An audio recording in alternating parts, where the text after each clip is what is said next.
ये कहानी एक छोटे से गांव की है जहां पिताजी, माँ, दो बेटे और बहू सब मिलकर रहते थे। घर के सभी सदस्य अपने अपने हिस्से का काम बड़ी लगन से करते थे। बहू का नाम था राधा, जो कि घर की सबसे छोटी बहू थी। शादी के समय राधा ने सभी से वादा किया था कि वह घर के सभी कामों में हाथ बटाएगी और एक आदर्श बहू बनेगी। लेकिन शादी के कुछ ही महीनों के बाद राधा का असली स्वभाव सामने आ गया। राधा सुबह देर से उठती और जब तक वह उठती, घर के सारे जरूरी काम उसकी सास और नंद पहले ही निपटा चुके होते।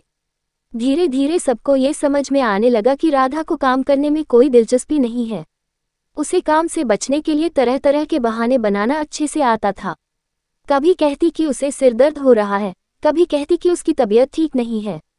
और जब काम से बचने का कोई बहाना नहीं होता तो वह बहुत धीरे धीरे काम करती ताकि समय ज़्यादा बीत जाए और वह थोड़ा ही काम कर सके। राधा की इस आदत से उसकी सास बहुत परेशान थी। वे चाहती थी कि राधा घर की जिम्मेदारियों को समझे और खुद से सारे काम संभाले।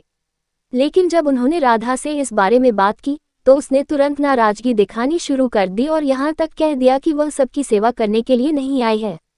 घर के अन्य सदस्य भी इस बात से नाखुश थे कि राधा काम नहीं करती। परिवार में दिन ब दिन उसकी बातों और बहानों के कारण अशांति फैलने लगी। उसके पति रमेश भी इस स्थिति से परेशान थे, लेकिन वे राधा को समझाने में नाकामयाब रहते। एक दिन परिवार में अचानक एक बड़ा हादसा हो गया। राधा की सास सीढ़ियों से गिर गई और उन्हें कुछ दिनों तक बिस्तर पर ही आराम करने की सलाह दी गई। अब घर के सारे काम का भार राधा के कंधों पर आ गया। रमेश भी अपने काम में व्यस्त थे, जिससे राधा के पास कोई और सहारा नहीं था। शुरुआत में राधा ने कई बार बहाना बनाने की कोशिश की, लेकिन परिवार की जरूरतों और उसकी सास की हालत को देखकर उसका मन बदलने लगा। अब उसे समझ में आने लगा कि घर चलाना कितना कठिन काम है और परिवार के सदस्य उसकी मदद के बिना कितने असहाय हैं। धीरे धीरे उसने अपनी सास के काम संभालना शुरू किया।